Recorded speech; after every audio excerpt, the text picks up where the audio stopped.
ẹ káàárọ̀ abẹ kálẹ̀. mo wà níbẹ̀ náà. bàbá mo ṣe bẹ́ẹ̀ ti sùn gan ni àbá kó ṣẹlẹ̀ káàbọ̀ sáà rẹ̀ bá wa sọ̀rọ̀ ẹ ṣe. ìsún ọmọ gbé sí spíkà ni mo ń gbọ́ mo kọ́ gọ tẹ́lẹ̀ mo ti tají. ms baba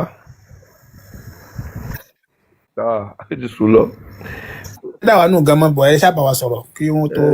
ọ̀rọ̀ tèmi kan fẹ́ sọ ni pé gbogbo ọ̀tá ṣe wà lè bí mi fa àwọn kan anybody lè bí mi fa anything mi ò ó ti lé 15 àfa àtàkùn pèmí ìmí tí mo lè dá lò máa ní kí ni nǹkan tí ọmọ ọmọ bíbá fèsì ni àti sọ ṣàwárí nǹkan tó jẹ́ wá ń dùn mí jù ni pé tó ń dùn mí ni pé ọmọ tàbí sílẹ̀ Yorùbá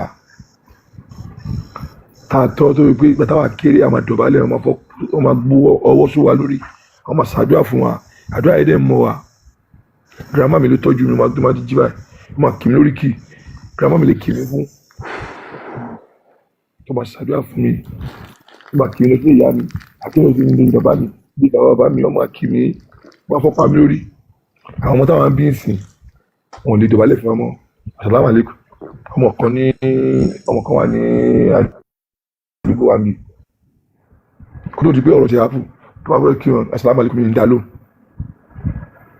àwọn ọ̀dọ́ mọ́mí wọn bá mi fọwọ́ lá pé kí n máa dá lóhùn tí yóò bá dá lóhùn kí n yàn kìnnì kan lèmi kan máa rẹ́ ẹni tó wọ́n dàgbà ó ṣe wá bá mi ní nǹkan mọ́mí wa bẹ̀yàn àwọn ọmọ yàrá bá mi pé ó máa ń kí mi dá wọn yìí kó máa kí mi láṣẹ làwọn àlekún mọ́ tó bá fẹ́ kí ìjọ tó bá kàn lọ inú máa lọ bí mi kò ní láìkẹ́ ní kí ni kìnnì kan ni mo ní lárúbáwá ni mi ò mọ̀ kan tó ń jẹ́ bẹ́ẹ̀ mo ní ọmọ ọdún mélòó ni first born mi second born mi ó jù lọ àwa rí mi láṣẹ làwọn àlekún ìjọ tó bá ti pé láṣẹ làwọn àlekún tó bá kí mi tó bá lè kúnlẹ̀ mi yẹ kó wọnú lé mi bímọ ṣé ó wà bẹ́ẹ̀ náà ọmọ kékeré kan lọ́kọ́ lọ lékè o àwọn adé assalamu alaikum wọn pè wọn kọ́ ọmọ wọn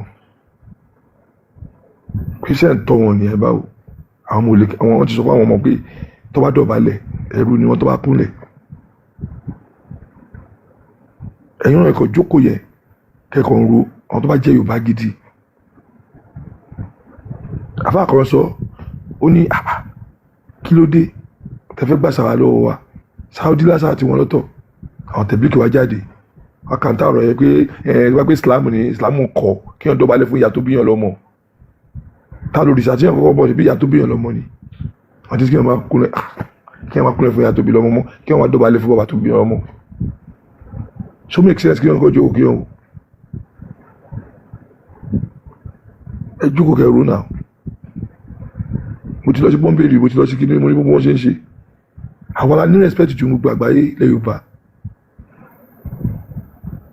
àwọn ọmọ ọ̀rẹ́ mi kan ní Canada wọ́n ti sọ fúnra wọn wọ́n fẹ́ wá kí mi lóòótẹ́ wọ́n ti sọ fúnra wọn pẹ̀lú òyìnbó wọ́n ní mo burú o pé táwọn bá dọ́dọ̀ mi pé ọmọ àríkàn ti máa ṣe pé dọ́dọ̀ mi nìyẹn wọ́n kàn wá kí mo kàn ní ọdẹ pé Yorùbá mo ní orí ìyá yẹn ò da ẹjọ́ bá owó kan bú sẹ́ẹ̀rì ni wọ́n náà wọ́n ti sọ̀rọ̀ mi kí tó débẹ̀ pé mi nígbà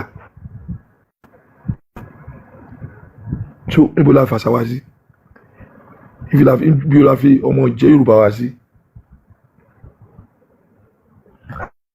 àfa kan sọ pé gbogbo nǹkan tó wà lórí Kùránì táwọn bá tu ó máa bà nǹkan jẹ́ táwọn bá sọ̀rọ̀ débi kó máa bà nǹkan jẹ́ ṣé yóò àbúgbù sọ̀rọ̀ kan pé ẹ̀yin tẹ́ ẹ̀kọ́ àdìsí kan ṣe fi ń pàdánù bí lé ní àfihàn fi ń bàtà náà bí jẹ́ bàtà ní ànábì máa ń bá àwọn ìyàwó ẹ̀sùn tó bá ṣe mẹ́sìs písàdìsì nìyẹn àwọn ọ̀rọ̀ tí bàbá yẹn máa ń sọ wọ́n fi mú bàbá yẹn lọ tà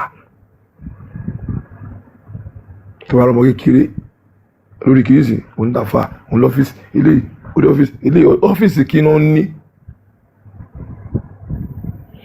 ẹ jẹ́ kí n sọ fún mi ọjọ́ tó bá kọ́ lọ sọ́dọ̀ àfà àti lọ sọ́dọ̀ pásítọ̀ nọ̀bá àwọn ọmọ ó ti di ó ti mú àṣẹ kọ́sítọ́mà ọba kan fi dìé mọ́lẹ̀ ni àwọn máa fún ẹ ní àwọn nǹkan tó bá fi kọ̀yìn sáwọn ìyá ẹ àti bàbá ó lè ní bàbá ẹ ló ń ṣe ẹ ó lè ní ìyá ẹ ló ń ṣe ẹ máa gbogbo wọn tó lọ sọ́dọ̀ àwọn afáàyàn obìnrin kò sí ìtafà òbá sóni gbogbo wọn ẹ máa wọn tó ń tọ́jú bílẹ̀ afá wọn máa bá wọn bá kọ́ ṣe ní wọn bá wọn sùn àwọn àdìbò máa kẹ̀yìn ọkọ̀ ẹ̀ síra wọn. ṣe rí ọ̀rọ̀ tẹ́ ẹ̀ sọ yìí a ti ń gé ní àwọn èèyàn gan ìwé àwọn oníṣẹ́ tàbí tó pè mí pé àṣàyà bó ṣe ń lọ ní àwọn láyà ni o àwọn iṣẹ́ kíníkan kíníkan ní kíníkan fẹ́ ṣe fún mi ṣé wọ́n tẹ́lẹ̀ fẹ́ ṣe fún mi náà ọmọ kékeré kan ní mi 55 years ó mọ nǹkan tó tọ́ wọn ojú ìtọ́ náà ìyá tó bí mi muslim ni dájú mi family wa gbogbo family wa kúrọ́tà èmi nìkan ní muslim èyí dípò family gbogbo wa kúrọ́tà èmi nìkan mo jẹ́ muslim so ẹ wá orúkọ bẹ́ẹ̀ so ẹ má jẹ́ kó rẹwà má jẹ́ kó sú wa gbogbo ìtọ́ wọn ni pé ẹ bá wá sí nàìjíríà ẹ kàn tó bá lè ṣe kankan fún anybody everybody lè ṣe kankan everybody lè ṣe kankan tó pé kò sí pé ó yẹ gbúyàn àbẹ̀bà ìṣẹ́ anybody jẹ ẹ̀yin sọ nǹkan fún wa ni ọ̀bẹ lọ́wọ́ fáàmì kan mo ní káfáàtì àfọ̀mí bá mi túmọ̀ ẹ̀ mo ní àbálàbá túmọ̀ bá mi túmọ̀ ẹ̀ àwọn kan tí mò ń gbélé wọn lọ́wọ́ tó bá ti bẹ̀rẹ̀ pé lọ́ka báyìí túmọ̀ ẹ̀ kí ni àdúrà tó wà mẹ́ mo pẹ́ mẹ́sì ìjọ kan mo ní mẹ́sì bá mi ṣe fídíò tí ọmọ bá ka onímọ̀ nígbà tó sọ fún mi mo ní ṣé onímọ̀ tí mo ṣe tí mo pé sàwọ́tí tí mo pé pàṣẹ tí mo pé gbé yàn ṣé òkan tó ń ká bẹ́ẹ̀ lélẹ́yìn mo kàn bú sẹ́ẹ̀rì ni wọ́n pẹ̀lú àwọn àpapẹ̀ kí ni onímọ̀ ẹ̀kẹ́ wọn ń ká bẹ́ẹ̀ ẹ̀ṣọ́ túmọ̀ ẹ̀ fún wa ní alájíyá èyí wọn gbọ́rọ̀ lálálálá wa ó ṣe kò ní túmọ̀ ni. ẹ dákun ẹ jọ̀ọ́ ṣé kí ló tún kù báyìí. àgbà bá ń sọ̀rọ̀ bí kí n máa wòye ni so èkì mẹ́jà jẹ́ bọ́jà rẹ̀ ó balẹ̀ o bàbá mi gbóhùn tètè. oyún ti ń kùn wọn ọyọ́ fẹ́ kí n bọ́lẹ̀ ni oyún ti ń kùn wọn. ewu tí wọ́n ń gba kéwú lọ́dọ̀ wa ni àwọn ọmọ ẹ̀ à ń gbádùn yín jàre. so ẹ̀yin náà wo rúkì nìyẹn àdíjẹ́ kó rẹwà ni o òmí náà sọ fún wọn pé gbogbo ọlọ́run ṣàánú wa tó wá di pé owó ni àná lówó pàmò sí géènì àwọn tí wà ẹ̀wọ̀n rúkì tá a ṣe ń jọ yẹn láti kọ́ máa koríkì ẹ̀wọ̀n oríṣiríṣi àwọn èèyàn tó wà inú mi gan-an mo appreciate gan ẹ̀wọ̀n oríṣiríṣi oríkì tó ń kí wa ó ráwọn ilé ìwé kan tó ń gbàdá pé àbájọ́ ìrètí máa ṣe kí ní àwọn pọ̀ rẹpẹtẹ wọn kóra wọn wá ní ẹ̀ máa wọlé gbogbo nǹkan tó ń ṣe gbogbo èèyàn náà ló dùn mọ́ nínú àwọn ta ló fẹ́ jà fún wa ẹ̀sán ta ló fẹ́ jà fún wọn gbogbo ọkọ ló ń tún nínú náà ẹ̀mí iná ọmọ tó lé oké ya ọmọ òyìnbó kan wọ́n ti wọnú ọpọlọ ẹ̀ olóhùn fẹ́ rí ìyá wọn fẹ́ rí bàbá wọn wọ́n ti wọnú ọpọlọ ẹ̀ wọ́n ní kíni oníjọ́ tó ní kálukú débi kan kíni kan ẹ̀ wò tí ọmọ tó dẹ̀ wọ́n ń tàn sí wọ́n ṣáp gan ọpọlọ wọn jí gan kọ́ra náà kan fi bí ọdún mẹ́rin kà ń gbà kan ti fọdún kọ̀ọ̀kan sí. tí o ti máa ń kí wọ́n aṣọ lọ ilẹ̀ tí ó ń fọ́ làwọn àbí ọlọ́run tó láyé tó lọ́run tó ní gbogbo ayé tó nígbà ọlọ́run á jẹ́ kí ilẹ̀ yorùbá káàbùrú máa ṣẹlẹ̀ ilẹ̀ yorùbá ọ̀rọ̀ mi ò jù báyìí lọ ẹ ṣé. ẹ ṣé gan adúpẹ́ pé kí àgbàlagbà sọ̀rọ̀ tó yẹ kó la etí ẹ̀ sílẹ̀ kó máa gbọ́.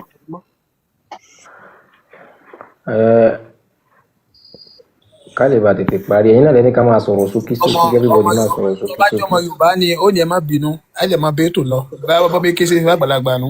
látàárọ̀ bí náà ti ń sọ̀rọ̀ ẹ̀ńkọ́ ti ọ̀rọ̀ mọ́ mi lẹ́nu náà. bí jòsè já ọbọ̀ ìbọn kọ́ padà wá ń jọ́ mi. má ti jẹ́ kí n sọ tí ń sọ ẹ fi ilẹ̀ ṣe bẹ́ẹ̀ mọ̀ pé bẹ́ẹ̀ ṣe máa ń fún wọn láàgbò nìyẹn. na ẹ̀yin náà lẹni ká má jẹ́ ní kankan bọ́ ẹ̀yin náà lẹni ká jáyàn. nígbà láti tún kọ́ lẹ́kọ̀ọ́ tó jì fẹ́ gbà ẹ̀kọ́ láti nǹkan àwọn òbí bá láti ń kọ lẹ́kọ̀ọ́ kọ̀ọ̀kan ṣé ẹmọ bí tèmi ti wá ni ṣé ẹmọ tẹ bá rí mi ṣe dá mi mọ̀ ni. síwọ́ ọlọmọ Donald Trump ni.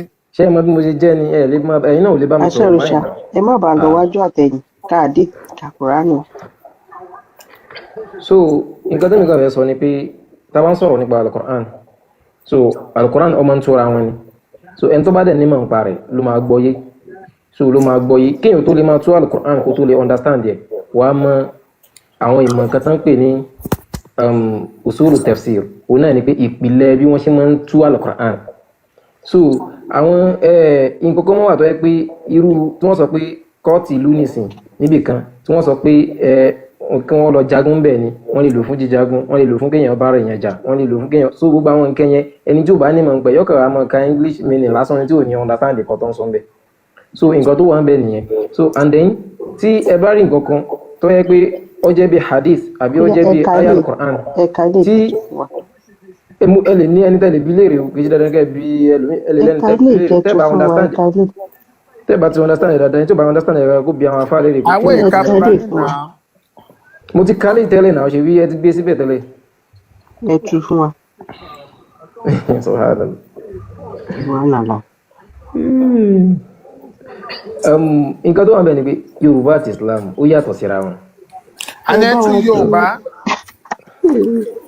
Àyà yìí nǹkan táyà yìí sọ bó ṣe rọra wà yìí nǹkan tó sọ òun náà ni pé qatilul ladina la yu'minuna billahi wala bil yawmil akhir pé ìrẹ́ ànábì ò lọ bá wọn tó jẹ́ pé wọn ò ṣe kí ni wọn gba Ọlọ́run gbọ́ wọn lè gba ọjọ́ gbọ́dọ̀ kìyàmọ̀ gbọ́ lọ bá wọn jà nítorí wọn sọ ń bẹ̀ ní o wala yuharrimuna ma harrama Allahu tó sì jẹ́ pé wọn ṣe léèwọ̀ nǹkan tí Ọlọ́run ọba Allah tó ṣe Allah nǹkan tá Allah ṣe léwọ̀ Ọlọ́run kẹ̀ Ọlọ́run náà ni Allah nǹkan kí lẹ́nu méjèèjì Allah is the Arabic meaning of Ọlọ́run lọ́dọ̀ àwọn Yorùbá á ní Ọlọ́run ọba á ní Ọlọ́run ẹlòmílẹ̀ ní Ọlọ́run ẹlòmílẹ̀ ní Ọlọ́run ọba ẹlòmílẹ̀ ní máa gbọ́ nílẹ̀ Yorùbá máa gbọ́ nílẹ̀ Yorùbá máa gbọ́ nílẹ̀ Yorùbá wọ́n ní. ẹ jẹ́ n béèrè ìbéèrè kan lọ́wọ́ máa. so nǹkan tó wà lẹ́yìn. ẹni sọ nípa ọlọ́run tẹ́ ń sọ yẹn kí ni orúkọ ní kí ni Allah ní English. Allah like tábà fẹ́ sọ Ọlọ́run is God in English now. no Allah ni mo ń sọ kí ni Allah ní English language. Allah ní English language. So Allah is God now. Allah is God okay kí wá ní Allah ní Hebrew. Ní Hebrew. Hebrew language. Igbo language abilẹ̀. Hebrew. Allah náà ní Hebrew ní. Hebrew language èmi ò mọ Hebrew language dẹ́n sọ. Táwa ní Yahweh ok ibi tẹ́ ń lọ nìyẹn Yahweh èmi ò mẹ́ni tó ń jẹ́ Yahweh ní tèmi o. Gbọ́ Yahweh ni. mi ì bí lọ́kàn gbọ́dọ̀ Yahweh. ẹgbọ́n lọ́run yàbí. Ọlọ́run mo so gbọ́ lọ́run rí. but ṣé ẹ lè tó bá jẹ́ pé the same thing ni ó yẹ kẹ́ ẹ lè wọ mosque kẹ́ ẹ sọ pé Allah wà Yahweh kò sí Yahweh kan àtọ̀ sí Yahweh. Nígbà tí o ṣe èdè mi báwo ni mo ṣe fẹ́ mọ sọ pé Yahweh ṣé èdè yín ṣé Lárúbáwá lè dé tọ̀dọ̀ yín ni. ṣé Lárúbáwá lè dé tọ̀dọ̀ yín ni. so far tó ti jẹ́ pé ẹ̀sìn tí mò ń ṣe ó ti ní òfin. so àwọn òfin tó dé wà ń bẹ́ẹ̀ nìyẹn. Yahweh náà làlá. get. ṣé Yahweh náà ni Allah. èmi ìmọ̀ nǹkan tó ń jẹ́ Yahweh. mọ̀kàn ibẹ̀ yẹ mọ̀kàn tó ń jẹ́ Yahweh àbí. yes. but Quran ní ó sọ pé káyí pé gbogbo nǹkan tó ṣẹlẹ̀ tó ń kọ síbẹ̀ tẹ́ wá fẹ́ confirm ẹ̀kẹ́ lọ bá people of the book àwọn onípọ̀ of the book. àwọn Nasara nìyẹn àwọn tá a fún kíra nìyẹn. ẹ̀ẹ́dẹ̀mọ̀kan tó ń jẹ́ Yahweh. Yahweh that language that èdè tẹ sọ yẹn àwọn kan ló máa ń sọ. èdè àwọn Nasara kọ́ nìyẹn. àwọn tó máa ń sọ yẹn kí ni ṣé èdè àwọn Nasara kọ́ ni Hebrew ni nǹkan tí mo ń béèrè lọ́wọ́ yín nìyẹn. ṣé Yahweh lọ́dọ̀ tàwọn. ṣé èdè àwọn Nasara kọ́ ni Hebrew simple question. okay. ṣé èdè àwọn Nasara kọ́ ni Hebrew èdè àwọn Israel èdè àwọn Jew òun kọ́ ni Hebrew ni. ìgbà tó wá jèdè wọn ni Hebrew so. but ọwọ́ àbúrò nǹkan ìtàn wọn wà nínú Quran náà. kí lorúkọ Yahweh ṣé Allah náà ni Yahweh. Allah is not Yahweh. Allah is not Yahweh. Ta ló wá dá ayé ṣé Yahweh ló dá ayé ni àbí Allah. Ọlọ́run ló dá ayé Allah ló dá ayé. ibi mo béèrè ṣé Yahweh ni àbí Allah.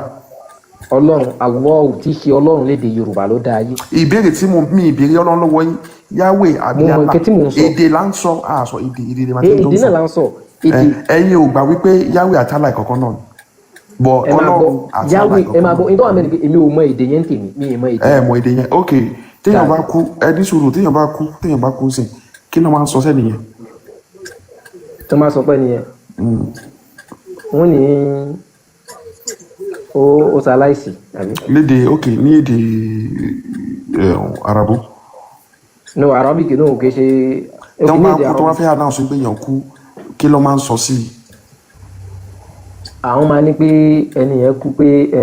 wọ́n máa ní kí ní tan bísọ̀nà rọ̀jìm àbí kí wọ́n máa ń sọ. no bàbá yìí gan ṣe Muslim kí ló máa ń sọ téèyàn bá fẹ́ kú tẹ́ bá fẹ́ àdáhùn sí ẹ̀ ní Islam kí ló máa ń sọ. ok pé inna lillahi wa inna ilayhi raji'un. ṣé ẹ lè túmọ̀ fún èdè Yorùbá fún wa. simple now. inna lillahi pé dájúdájú ọ̀dọ̀ Ọlọ́run láti wá wa inna ilayhi raji'un ọ̀dọ̀ rẹ̀ náà láti padà sí. ó yẹ ẹ fi Allah ibi tí wọ́n kọ́ Allah síbẹ̀ ẹ fi wọ̀n wá bẹ̀. inna lillahi Allahu wà bẹ́ẹ̀ náà Allah ìlà ṣe ni ìlà wà ní aláwọ̀. no ẹ máa gbọ́ nítorí ṣé ikú ìlà sọ́dọ̀ ní yẹn aláwọ̀ simple question. bẹ́ẹ̀ ni nǹkan kan náà méjèèjì. ìkọ̀kan náà ló méjèèjì. ó yá ẹ jẹ́ jọ Big Joes ẹ bá wa gbogbo ìlà kí ni ìlà. bàbá mi àkàrà ọgbà yẹn tẹ́ ẹ bá sọ̀rọ̀ yìí ọmọ baby muslim ni nǹkan tẹ́ ẹ̀ ń sọ yìí. ìyẹn ń ṣe owó kọ́ náà bá sọ̀rọ̀. I'm not a baby Muslim. Mo ti lo almost 30 years. ẹ jọ ẹ bá wa gbogbo ìlà àti àlà different from ìlà àti àlà.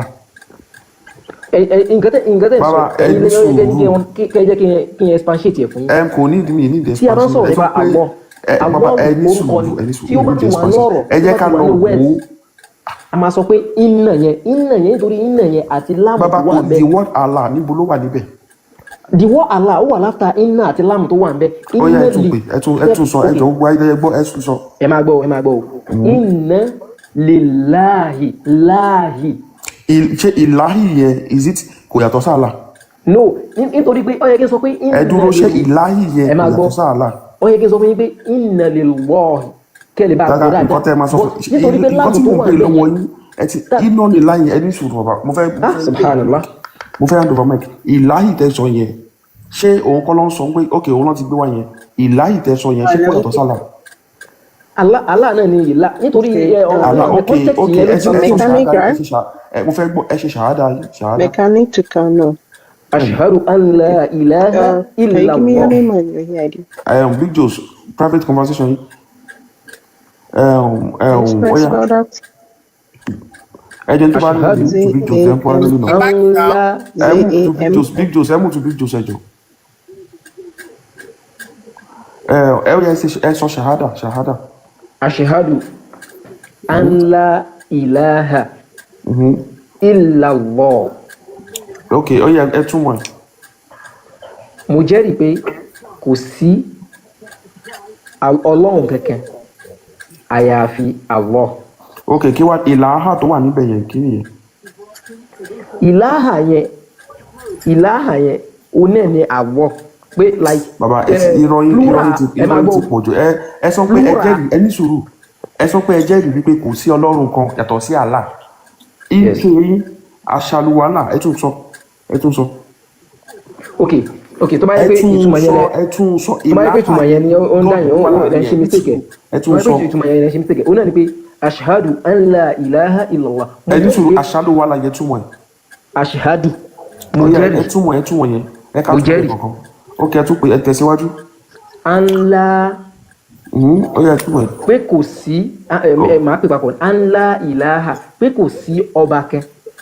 ọba kọ́ ni ìlàhà ẹ túmọ̀ ẹ̀ bọ́ ṣe ń túmọ̀ ẹ máa gbọ́ ẹ túmọ̀ ẹ̀ bọ́ ṣe ń túmọ̀ ẹ̀ gangan ọba kọ́ ni ìlàhà kò sí kọ́ tó jọba ẹ̀yin lẹ́yìn ṣe ń tẹ̀jú kí nìyí pé kò sí ọlọ́run kankan ìlà. ó yẹ ẹ náà ẹ má ti explain ẹ tẹ̀síwájú ìlàhà ọlọ́run ó yẹ ẹ tẹ̀síwájú. pé kò sí ọlọ́run kankan ìyàtọ̀ sí illallah yàtọ̀ sí ọlọ́run ọba Allah. ok tá a bá sọ wípé kò sí president kan ní gbogbo ayé yàtọ̀ sí president nàìjíríà kí ni nǹkan tá à ń sọ. so nǹkan tá à ń sọ náà ni pé anything tó bá tún jẹ́ president àbí tó fẹ́ máa ṣe bí president nínú gbogbo ayé o kò sí mọ́ àyàfi president nàìjíríà yẹn nìkan. ok nǹkan tá à ń sọ náà. now the word president yẹn ẹ mọ̀ kó ti dó fún pé president pọ̀ but Bọ́lá Ahmed Tinubu ni president tó dọ̀ wá àbí now ṣé ìlàhà ìgbà tẹ́ fẹ́ túmọ̀ sí ìlàhà lẹ́ túmọ̀ sí God kò ń ṣe Allah that means pé ṣìgìdì lálà ìlàhà ní èdè Arabu fún God not Allah. Allah is a name not a title and God is a title not a name. ṣé yẹ yín tẹ́ bá wọ ọkàn tó gbé sókè yẹn ṣé yẹ yín Allah is a proper name for one for ṣe proper name ìlàhà is God. táwọn pé aṣàlùwàlà mo fẹ́ ṣe máa pé ìlàhà lọ sọ that means pé dá ìlàhà yẹn kò sí ọlọ́run òun ìlàhà lọ́lọ́run is the title. ẹ wá máa bọ̀ kẹ́ tó lọ níbi nǹkan tẹ́ sọ níbẹ̀. no mò ń ṣe explanation. ẹ̀wẹ̀ kẹ́ tó lọ náà ni wọ́n sọ pé supreme God in Islam ẹ má ti kọjá bẹ̀yẹn supreme God in Islam wọ́n lo God bẹ́ẹ̀ náà o. ok ẹ dúró náà tẹ́ bá sọ pé supreme God in Islam Allah tó wà nínú 360 deity ìwọ nìyẹn tó wà nínú kí ni yàtọ̀ Allah tó wà nínú Kaaba nínú 360 deity tó ń dà nínú Kaaba àti Allah tẹ̀yìn sínsìn kí ni yàtọ̀ àwọn méjèèjì.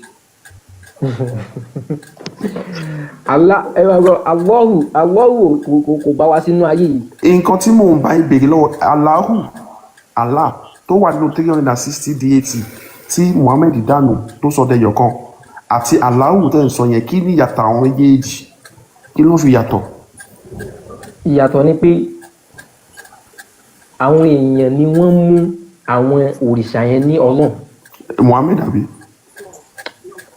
So ṣé Muhammad lè sọ because Muhammad sọ pé òun sọ gbogbo ẹ̀dẹ́yọ kan gbogbo 360 yẹn ó wá sọ ẹ̀dẹ́yọ kan nǹkan tó sọ nìyẹn kò sọ pé òun gbé sọ̀rọ̀ náà ìbéèrè tí mo béèrè lọ ni pé Allah àti Allah tẹ̀yìn sọ yẹn kí ni yàtọ̀ àwọn méjèèjì ní ìbéèrè àwọn tó kù àwọn ṣègìdì tó kù there is one ṣègìdì that is called Allah in the Kaaba kí kọ́ tó bí bàbá ńlá bàbá Muhammad ìgbà tí Muhammad ṣe ẹni sùúrù ó wá sọ pé ókè o Muhammad o mo sọ gbogbo ṣègìdì yìí mo sọ dẹyọ kan ok kò sí problem wọ́n sọ pé Allah tẹ̀yìn ń sọ yìí tẹ̀sán kù lọ́lọ́run yìí àti Allah ṣègìdì tí Muhammad sọ pé wà nínú Kaaba tẹ́lẹ̀tẹ́lẹ̀ kí ni ìyàtọ̀ àwọn méjèèjì simple question. Ó náà mo sọ fún yín ìyàtọ̀ ó different ó yàtọ̀ dáadáa. Ìyàtọ̀ tó wà ń bẹ̀ ni pé Ọlọ́run ọba the word Allah táwọn ló ń tiwa òun náà ni Ọlọ́run ọba ọ̀kan ṣoṣo. Nǹkan tí mo ń béèrè lọ́wọ́ yín nìkan nìyẹn ṣìgìdì tó wà nínú Kaaba fún pé ṣìgìdì yẹn àwọn èèyàn ló mú as Ọlọ́run. Mi ì sọ pé àwọn èèyàn kan ló kí ni ìyàtọ̀ wọn mi ì sọ pé kí ni ìyàtọ̀ àwọn aláàtẹ̀ ń pè ń sin àtàlà tó wà ṣìgìdì tó wà nínú Kaaba kí ni ìyàtọ̀. lórí ìyàtọ̀ náà ẹ̀yin náà ti sọ ìyàtọ̀. ẹ máa gbọ́ ṣìgìdì tó wà nínú Kaaba yẹn wọ́n ti ń pè onílárúbádé gbà pọ̀ ló dá yàtọ̀ ọ̀run torí gbà tán gbẹ́mi sẹ́mi bàbá ọkùnrin ó lè láìla ìlànà. Òun dẹ̀ ni bàbá ìtú sọ òun ni slave Abdullah ni orúkọ bàbá. So kí wàá ní ìyàtọ̀ àwọn méjèèjì yàtọ̀ yàtọ̀ ọ̀run yẹn. Kí ni yàtọ̀ ṣìgìdì yẹn àti ìtẹ́sọ̀ yẹn. Ok ẹ̀yin náà nísìnyí ìgbà tẹ gbọ́rọ̀ tẹ sọ nísìnyí ẹni pé òun ni wọ́n máa ń pè bẹ́ẹ̀ tẹ́lẹ̀. Ẹ farabalẹ̀ ẹ gbọ́ mi yé o ìgbà táwọn nẹ́bi dé ó mọ̀ pé ok àwọn kìíní yìí wọ́n ti mú ọ ní Ọlọ́run tó fi jẹ́ pé ó ti ní ìkan bẹ̀ gan tẹ́ ń pè ní Ọlọ́run bẹ̀ so tẹ́ ń pè ní ìlàhà àdìbò báwo lẹ́yìn ṣe pé so tẹ́ ń pè bẹ́ẹ̀ bẹ́ẹ̀ so ṣùgbọ́n nígbà tí ànábì ti wá dé báyìí o òun wá jẹ́ kó yé yín pé kò sí ìjọsìn kankan o fún ẹnì kankan o àyàfi fún Ọlọ́run ọba Allah tó wà lókè o so gbogbo eléyìí tẹ́ wá ń ṣe yìí tó pọ̀ tẹ́ pè lórúkọ òòṣà látà ìlàhà kìnìkan nǹkan tá à ń bèèrè lọ́wọ́ yín lẹ́kọ̀ọ́ ń sọ ṣàkí ló kọ́ ṣà pẹ̀lú ṣìgìdì. àkàrà ògùn ẹ ti sọ ọkọ fún yín àfà kí la fẹ́ pààyàn nínú ṣìgìdì àti òòṣà yìí gan. àfẹ́ máa gbọ́ ẹ fún aláyà Kùránì tí ànábì tó ti wọnú Kaaba tó ti wó gbogbo àwọn ṣìgìdì tó wà tó wọ́n wọn wẹ́wẹ́ yẹn fún aláyà yẹn jọ àyà tó ti wó gbogbo àwọn ṣìgìdì yẹn tó lóun wọn wẹ́wẹ́wẹ́ ẹ fún wa ní àyà yẹn káàkà ẹjọ́ ẹ pé mùsùlùmí tó tọ́. tó lóun wọn wẹ́wẹ́wẹ́. bẹ́ẹ̀ ni àyà Kùránì tí ànábì fi sọ wípé wọ́n ti gba wáyé pé wọ́n ní kún wo àwọn ṣìgìdì yìí kún òun wọn wẹ́wẹ́wẹ́.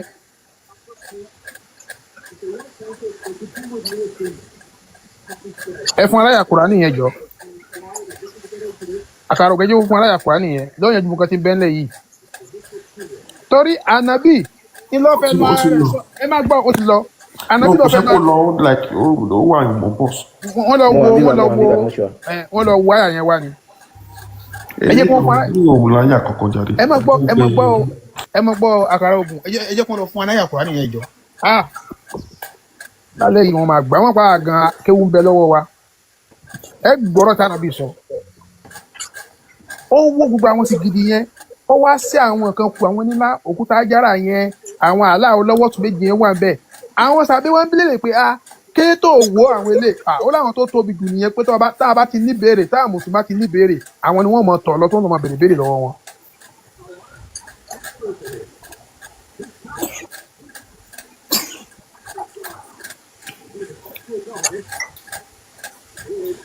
ẹ yẹ fún gbáyà Kùránì yẹn wá ẹ máa rí i pé Allah ṣìgìdì yẹn náà ní Allah tá a mùsùlùmí pípé ẹ máa rí i.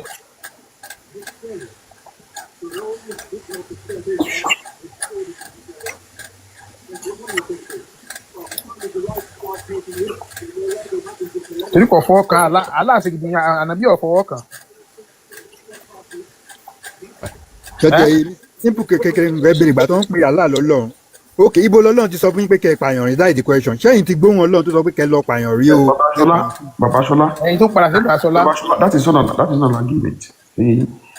Allah Inshallah, the argument is very simple. Also, you can't find no second one. You can finish argument. ìyàtọ̀ Allah àti Allah yẹn gangan ni. So nǹkan tẹ́ máa sọ ni àti wípé kí ló dé tí bàbá yìí ó fẹ́ sọ Allah dọlọ́run bọ̀ kò gbà jẹ́ pé Yahweh lọ́lọ́run. So kí ni yẹn ó yẹ kẹ́ ẹ bèrè lọ́wọ́ ẹ̀ kí ló ìgbà tí mo sọ pé Yahweh ó dákẹ́ ó pause wọ́n sọ pé ṣó gbà pé Yahweh náà ni Allah ó sọ pé dáadáa wọn yàtọ̀ but ó fẹ́ impose wípé Allah as Ọlọ́run that is a conquest strategy so yẹ ẹni tó fẹ́ conquer yín ló wá ń ṣe bẹ́ẹ̀ so ó máa wá sọ fún pé nǹkan tó ń sọ òun ló ń ṣe kìíní so ṣe rí gbogbo nǹkan yẹn nínú Kùránì yẹn báwo ni ìtàn Kùránì ṣe kàn wá àti wípé ká nípò kàn wá why tó fi sí tàn wá nínú Kùránì if that Quran Allah is for the whole world why Allah only talk to the Arabs number one number two why Allah only reveal everything Allah reveal is about the Arabs Arabic history Arabic law gbogbo nǹkan tó reveal he said Arabic language so if you're not telling me Olódùmarè àbí Ọlọ́run is Allah why Allah never reveal anything about my own race in the Quran.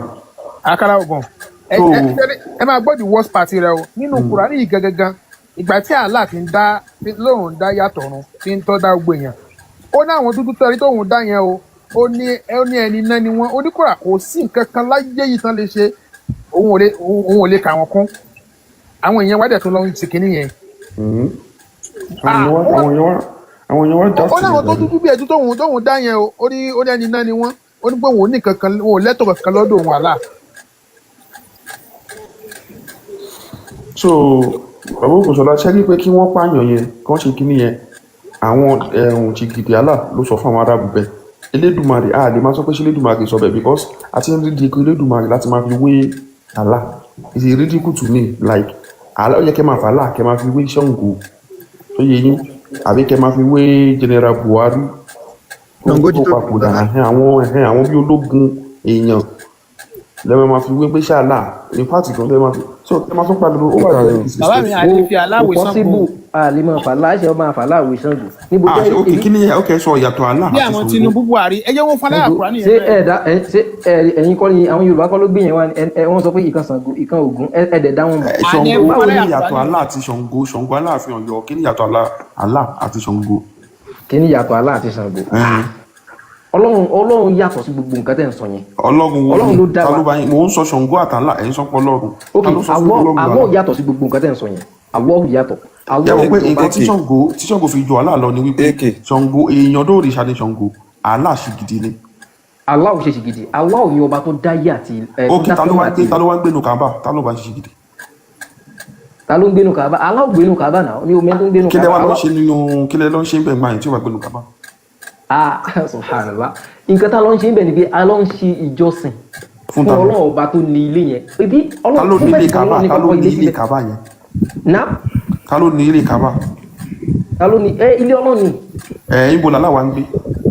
níbo làlá ń gbé aláwọ̀ sínú ayé tá a wà yìí aláwọ̀ ibo ta ló ní ilé Kaaba again.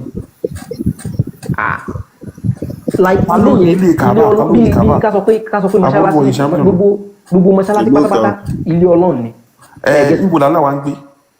Allah ò sí nínú ayé ń bíbà ìsánmọ̀ fáwọ́kọ̀lá àṣì ó ní òun. èkè iṣẹ́ lè pàtàn lu yín àwọn bàbá yín. ìyẹn ò tiẹ̀ wà important kò ń ṣe kó fúlàní máa sọ pé kó pàtàn lọ fún àwọn ni òun lòun dá sánmọ̀ àti ilẹ̀ o pé òun wá wà ní òkè sánmọ̀ nígbà tó ń dá sánmọ̀. ilé Kaaba ta ló ní ta ló ń. ìbéèrè tí mo béèrè lọ́wọ́ mi kẹ́ dáhùn ta ló ní ilé Kaaba. ilé yẹn Ọlọ́run ló pa. Allah ló ní àbí ok tẹ bá wá dé Kaaba yẹn kí lè máa ń sọ tẹ bá lọ sí hajj tẹ bá náwó sí. tẹ bá náwó sí. tẹ bá lọ sí hajj tẹ bá wá yípo tẹ bá náwó sí kí ni. labbaik Allahumma labbaik innal hamda.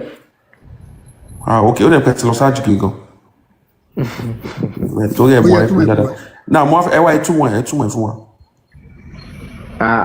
tó dé Yorùbá. ìtumọ̀ ẹ̀ ni pé labbaik Allahumma labbaik Ọlọ́run ọba ò mò ń jẹ́ pè rẹ ò mò ń jẹ́ pè rẹ o.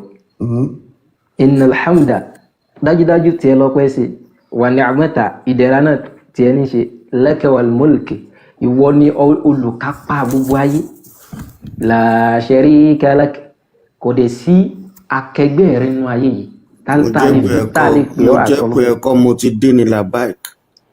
mo ti dé báwo. àfa àwọn ọmọ ẹ ṣáàjẹ kí wọ́n parọ́ wọn. ẹ máa gbọ́ tẹ́ bá pè mí nísìnyí tẹ́ bá pè mí tẹ́ bá ní Abdulhakeem mo lè sọ fún yín pé labaik. ok mo ti gbọ́ yín. mo ti dé ní ìtumọ̀ ẹ̀ náà yára báyìí. mo ti wọ èmi ti gbọ́ yín ta ló ń pè yín nínú Kaaba. tẹ̀sí ń jẹ́ lọ jẹ́ pé ìbéèrè ni mo ń béèrè èmi fẹ́ mọ̀ ní ta ló ń pè nínú Kaaba tẹ́ fi lọ jẹ́ pé. Ọlọ́run ọba ẹ máa gbọ́. ta ló ń pè yín nínú Kaaba tẹ́ fi lọ jẹ́ pé. ẹnìkan kò pè wá nínú Kaaba. ta lẹ lọ jẹ́ pé nínú Kaaba. nísìnyí tí mo bá lọ kírun nísìnyí ta ló ń pè mí ní mọ́sáàsì tí mo lọ. ta lẹ lọ jẹ́ pé ẹ tẹ bá fẹ́ lọ sí hajj ẹ lè kí wọn ẹ gbọ́dọ̀ lọ ẹ kí n sọ. bí mo bá ẹ ṣe gbọ́dọ̀ lọ sí dé mọ́ṣáláṣí wájú Kaaba akẹ́tọ́ sọ̀rọ̀. àìsàn kì í sọ labaik mosque. ẹ máa gbọ́ bá a ṣe máa ń lọ sí mọ́ṣáláṣí yẹn náà bẹ́ẹ̀ náà ni bá a ṣe ṣé ẹ máa ń sọ labaika ní mosque yín tẹ bá ń kírun. no ó yàtọ̀ síra wọn náà. ok tẹ bá wá dé Mẹ́kà ta ló ń pè yín ta lẹ lọ́jọ́ lọ jẹ́ pé ẹ. àkàrà ògùn má Ọlọ́run ni àbọ̀ ni náà. ẹ ṣe sùúrù ẹ má àlà ẹ lè sọ́pà láwọn nílé àlọ́ ẹ ṣe òṣìṣẹ́. sùúrù no ẹ̀ka kò sí sọ́ra ẹ̀gbàgbọ́ ní tí ẹ̀ka mo sọ fún sọ́ra yín ni tó pé price. àkàrà ogun ní tí mo sọ fún yín ni pé àgbọ̀wù kò sí nínú ẹ ṣe sùúrù sa ẹ̀ka sọ́ra tó lẹ Quraish. Suratul Quraish lèyí la fi Quraish ẹ̀ka ọ̀gbẹ́ wò lẹ́sìn bẹ́ẹ̀ ni sà.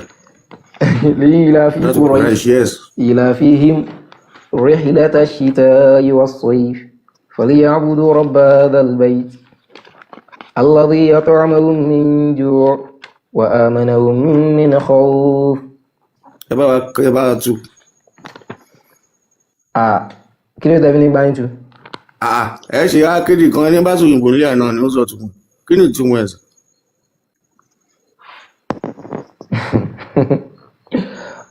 ok kí lè fẹ́ ká mú mẹ́yẹn. a ní ẹ bá wa tú ṣé kò ní ìtumọ̀ ni. ok ó ní lèyí la fi Quraish pé ìdẹ̀ra Ọlọ́run lórí àwọn Quraish ó ti di ẹ̀tọ́ lórí àwọn Quraish. ṣé ń gbọ́ mi báyìí. mo ń gbọ́ yín sà. so wọ́n ní ila fihim rihlata shita'i was-sayf ibẹ̀ wọ́n sọ ń pa pé ìrìn àjò lọ sí Yemen àti what is it called àti Sham so nígbà ìdẹ̀rùn àti ilé wọ́n ní falyabudu rabba hadhal bayti ẹ̀yà máa ṣe ìjọsìn fún Ọlọ́run ọba tó ní ilé yìí alladhi at'amahum min ju'in eléyìí tó yẹ pé wọ́n máa ń fún yín lóúnjẹ nígbà tẹ́bí bá ń pa yín. àwọn àáfàá gan ti máa gbọ́ ohun tẹ́ ń sọ yìí pé ìfìlẹ̀ ò mọ interpretation. wa amanahum min khawf. falyabudu rabba hadhal bayt. Now what's the meaning? falyabudu yà máa ṣe ìjọsìn fún Ọlọ́run ọba tó ṣe kíni tó ní ilé yìí. gbogbo wa ni aláwa ń gbé. ok tí máa sọ fún yín pé èmi ni mo ní ilé kan tó wà ní Lẹ́kì ó túmọ̀ sí pé mò ń gbé nílé yẹn ni. rárá òkúta ló ń gbé bẹ̀ òkúta tó ẹni sùúrù àwọn ibi tá à ń lọ sí jìn òkúta tí wọ́n ń lọ ńlá yẹn ń boná ti rí. ẹ̀fọ́ nìkan o. ìbéèrè ni ẹ máa gbọ́ ní 20 minutes gbogbo inú ilé yẹn náà lè máa sùn. ẹni sùúrù ṣe rí ó kàn fọ́ ní ìsìn ni ó ti gbà tẹ́ bá bímọ tọ́mọ ń bí ní this kind of question by himself without even knowing us. It doesn't matter ó depend lórí bẹ́ẹ̀ bá ṣe rí ọmọ yín náà. rírè kọ́ ṣe mọ̀ pé ẹ̀yin kọ́ lẹ máa kọ́ ní primary school ẹ̀yin kọ́ lẹ máa kọ́ ní secondary school ẹ̀yin dẹ̀ kọ́ lẹ dábìrì nẹ̀. Yeah, actually I know. so ó túmọ̀ sí wípé ẹ lè bí ọmọ kọ́mọdé máa sọ ohun tí ẹ ò fẹ́ gbọ́ látàrí pé ẹ ń fi nǹkan kan bò lójú. It's not about bíbò lójú èyàn ó sọ reality fọmọ ni pé nǹkan yìí bó ṣe wà lélẹ̀. ok that òkúta ń bo nìyẹn ti wá ń tiẹ̀ tó fi jẹ́ pé òun náà ńlá. òkúta wo lẹ́ ń sọ níbo òkúta wo. And then pẹ̀lú gbogbo kẹtẹ́ ń béèrè nísìnyí pé ẹ béèrè Kaaba ẹ ń béèrè kinní kan so báwo ni gbogbo àwọn èèyàn ṣe relate mọ́ Yorùbá tẹ́lẹ̀ gbé dání àti ṣé pé ẹ nígbà fẹ́ mo gbé débi báyìí ń sìn mo ti gbé Yorùbá tí wọ́n máa dání ń sọ à ń sọ̀rọ̀ Kùránì à ń sọ̀rọ̀ ẹni ẹ no mo no no ṣé mo gbé ẹ ń sọ̀rọ̀ Yorùbá dání Quran ẹ ń sọ̀rọ̀ Quran pé ẹ fi ń Yorùbá yóò gbé criticize ní ẹ ń Yorùbá. sọ̀rọ̀ Quran ẹ ẹ máa tí gbọ́ ìdáhùn ìbéèrè là ń béèrè o ìbéèrè tí mò ń béèrè ni wípé ṣebẹ́ ilẹ̀ ń béèrè lọ́wọ́ mi látàárọ̀ ṣebẹ́ mi ní náà ká ilẹ̀ béèrè lọ́wọ́ káàárọ̀ yín òjíire ẹ farabalẹ̀ ẹ jẹ́ kí n béèrè lọ́wọ́ yín irú ilẹ̀ káàrọ̀ òjìrì tẹ́ ẹ mú tẹ́ èkè gbé lọ Naam? èkè èyàn sọ fàgbàlagbà kan faraba lónìí bàbá ní sùúrù sọmọ Yorùbá sì ni ọ sá ẹ̀gbọ́n yìí ẹ sáwọn ẹ̀ ń tà mí ṣá èyàn sọ fàgbàlagbà pé farabalẹ̀ di àgọ́ ni ẹ sọ pé kọ́ má bínú. ṣé ẹ̀yin mọ bí tẹ́mi ti ṣe ẹ mọ ẹ̀yin gan tẹ́ bá mi sọ̀rọ̀ látàárọ̀ ṣé bó ṣe yẹ kẹ́yìn náà mọ bá mi sọ̀rọ̀ ni. àní ẹ sọ pé kọ́ má bínú. èèyàn ò bá àáfàá sọ̀rọ̀ bẹ́yìn náà ṣe ń bá mi sọ̀rọ̀ látàárọ̀ ni. àfa ló useless jù láyé. ẹ lárí ilé mú kábàjà máa sún mi kiri. dádì tó sọ̀rọ̀ lẹ́kọ̀ọ́ ẹ má bínú tó bá yẹ pé ẹ òtítọ́ àgbàlagbà lẹ́ni tó ń sọ̀rọ̀. mo mọ mi mọ ẹni tó ń sọ̀rọ̀ actually but àṣẹ òrìṣà tó ń sọ̀rọ̀ yìí látàárọ̀ kan tí ń sọ̀rọ̀ bọ́n ṣe ń bá everybody àwọn bá sọ̀rọ̀ ń sọ̀rọ̀ àgbàlagbà ni wọ́n. mo mọ̀ ok mo sọ pé kọ́ má bínú nọ́mà tó bá yẹ pé mo sá ń sọ máa mo ní kọ́ má bínú ẹ̀gẹ́tì ó ti yẹn ti lọ nìyẹn mọ́. àṣẹ òrìṣà tó ń bá everybody sọ̀rọ̀ látàárọ̀ yìí ẹ fàṣẹ òrìṣà lẹ̀ ẹ fàṣẹ òrìṣà lẹ̀ ṣé àṣẹ òrìṣà ẹ gbóhùn sókè máa sọ̀rọ̀ yín lọ. so ẹni sùúrù sá ibi tọ́rọ̀ tèmi ń lọ lélẹ̀ ní ilẹ̀ káàárọ̀ òjíire àwọn bàbá wa máa bọ òkúta wọn ní bọ́n ṣe ń ṣe lọ́tún lósì tá a gbọ́ tí wọ́n sọ pé ń ṣe wọ́n wá ní àwọn nǹkan yóò dáa pé Allah ní ká máa sìn a tún wá padà wá lọ sí ibi tí Allah yẹn ń gbé òkúta náà la tún bá ń bẹ̀ tí wọ́n ń fi ẹnu ẹ ṣe sùúrù sá tí ọ̀nà sì jìn ibi tá à ń lọ jìn gan so òkúta náà ńlá tó bá fẹ́ bẹ̀rẹ̀ tawaf níbi Hajaratu Aswad yìí náà ni wọ́n ti máa bẹ̀rẹ̀ ni wọ́n ti máa yípo ilé yẹn náà máa yípo ẹ̀ tó bá yá kódà gan ìgbà tí wọ́n bá fẹ́ la òkúta yìí kì í ṣe kí ọkàn débẹ̀ kó la wọ́n ń tẹ àwọn èèyàn pàǹgbà míì because crowd yẹn ti máa ń pọ̀ jù wọ́n á tún máa mú kinní kan wọ́n á máa fi pa àwọn èèyàn á máa tọ́lá medically oríṣiríṣi àrùn ló máa ń wà nínú saliva like tobacco bacilli lára àwọn ní tuberculosis leprosy ló máa ń wà nínú ahọ́n we have hepatitis tí ẹ̀jẹ̀ èèyàn bá jẹ́ mistakenly kan síbẹ̀ ẹni tó bá wà HIV positive lè contact ẹ̀ ẹlòmíì lè contact ẹ̀ ó wà highly contagious àwọn nǹkan yẹn ló wá ń fún wa ní kàyéfì tó o bá dẹ̀ tí ì lá òkúta ẹ̀ àjẹ́ ò tí ì pé because if you go to Mecca tí wọ́n bá dé Kaaba tó wá ṣe gbogbo nǹkan tó ṣe kí lórúkọ ẹ̀ ó lè má fẹnu kan ó lè náwó sí lọ́ọ̀kan according to tó bá sọ there is something significant about that stone èmi wá ń béèrè pé ìbò ni òkúta yẹn ti wá. àti ọ̀dọ̀ Ọlọ́run ló ti wá náà. Okay, is God physical? Ṣé Ọlọ́run wà physical ni? Ṣé Allah wà physical ni? Ọlọ́run wà ní physical ní sáà tí ọlá rẹ̀ ń bí tó wà. Okay, ó wà physical, it's no more spiritual. So but kò sí no like nǹkan tẹ́ ń sọ ni pé bóyá ṣé Ọlọ́run wà physical níbi tó wà ó wà physical àwa lè má rí ní tiwa but ó wà physical. Anything tí èèyàn bá ti lè fojú rí it's not physical sir. So that's it ẹ̀yin lè fojú rí but. Ṣé ẹ ti fojú rí rí? Ó ti ní pé gbogbo ẹni tó bá di ọjọ́ the day of judgment ẹni tó bá wọ paradise tó bá wọ náà bẹ̀ so ó máa wà lára àwọn tó yẹ kó ẹ tí dá mi lóhùn question tó. wọ́n fojú rí Ọlọ́run. Ṣé ẹ máa gbọ́ ṣé òkúta yẹn náà ti wà ń bẹ̀ ńgbà tí wọ́n ń bọ ṣìgìdì nínú Kaaba yẹn? Òkúta yẹn ò sí mẹ́gbà yẹn náà. A jẹ́ pé Muhammad ló gbé síbẹ̀. Rárá o what is it called Prophet Ibrahim ló gbé síbẹ̀ náà Ànábì Ibrahim kan ni.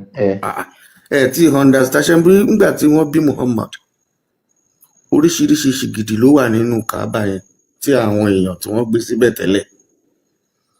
Now ǹjẹ́ òkúta yẹn náà wà ń bẹ̀?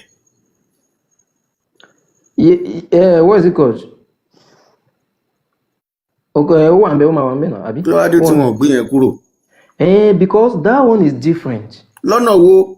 Nítorí pé that one ó wá like it was brought down like pé láti paradise pé Ọlọ́run gangan ló send the angel to bring. Is in paradise in the spiritual realm ó wá sí physical realm ṣé mo tó ń pè ní meteoric star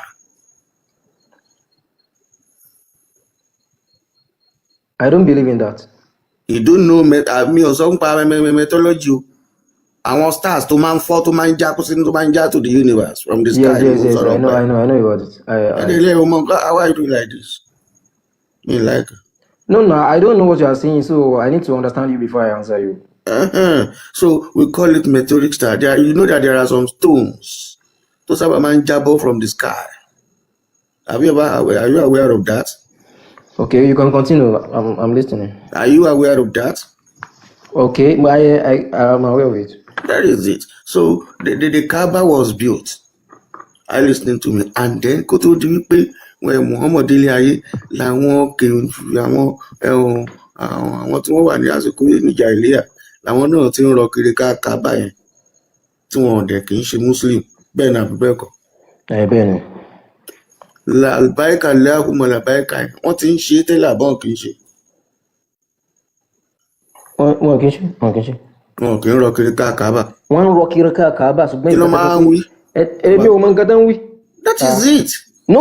Wait, sir. Wait. Because ẹ ṣe sùúrù mélòó ni wọ́n rọ kiri ká Kaaba yẹn kó tó di pọ́n bí wọn mọ̀. I don't know. The reason why you don't know is that you don't want to know. No, it's not that I don't want to. Go back and do your research. Gbogbo nǹkan tẹ̀ ń bí léèrè nísìnyí ó ti ní nǹkan tó ti nullify ẹ̀. So ẹ̀dẹ̀ sọ fún mi pé kí ni ṣé wọ́n máa ń wí mo ti answer question yẹn already pé ṣé wọ́n máa ń wí làbáìkà Allahumma làbáìkà wọn kì í wí kí ló dé tí wọn kì í fi ń wí ó ní reason ni pé wọn àgbà pé Ọlọ́run ọba kan ṣoṣo ni nínú word yẹn nínú context yẹn tẹ́ bá dẹ̀ fẹ́ sọ ẹ máa pé Ọlọ́run ọba pé kò sí orogún fún Ọlọ́run ọba so like àwọn tí wọn nǹkan tó dẹ̀ ń sìn ni àwọn òòṣà yẹn everything tó ń sìn ni so how do you expect them ṣé Yorùbá ni yín sà. Like how do we expect them to. ẹ ṣe sùúrù because tí a ò bá fọ́ tí a ò fi ọmọ iṣu tọ́ iṣu tí a ò fi ọmọ ọkà tọ́ ọkà ìkan máa continue bó ṣe ń continue yìí ni a ò lè máa kó 15 million lọ wo tourism something. Tourism. We have to let people ẹ ṣe sùúrù mi ò dárúkọ yín o ẹ̀yin ni mò ń bí pé ǹjẹ́ Yorùbá ni yín ǹjẹ́ káàárọ̀ òjìrè ni. Yorùbá dè mí tó dẹ̀ lẹ́sìn kì í ṣe Yorùbá lásán. ọ̀rọ̀ ẹ̀sìn kọ́ mò ń bá yín sọ we are talking about our land.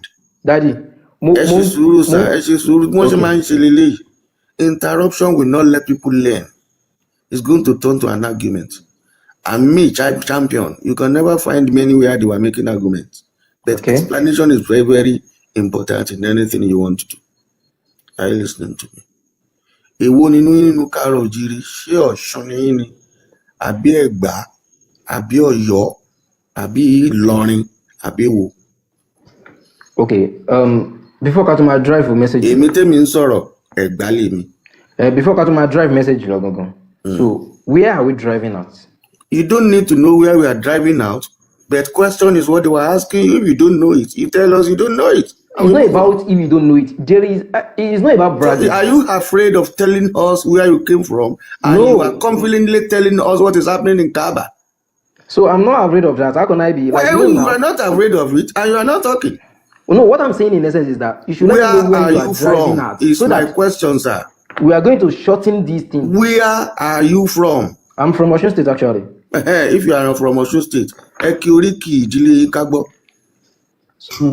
ṣé yẹyin state Nàìjíríà lọ́sùn ìgbà táwọn máa sọ àwọn sọ pé àwọn lẹ́gbàá wọn sọ pé. I'm from Ẹ̀gbá gbàgbúra lè mi. ẹ̀gbọ́n pé àwọn from state lọ́sùn níbo lọ́sùn ṣé lọrin ni. Ìwó ni Ìwó àbí. Ìwó Ẹdẹ. ti gbọ́ yín náà. ẹ kí oríkì orílẹ̀ yìí ká gbọ́. Orílẹ̀. Oríkì Ìwó.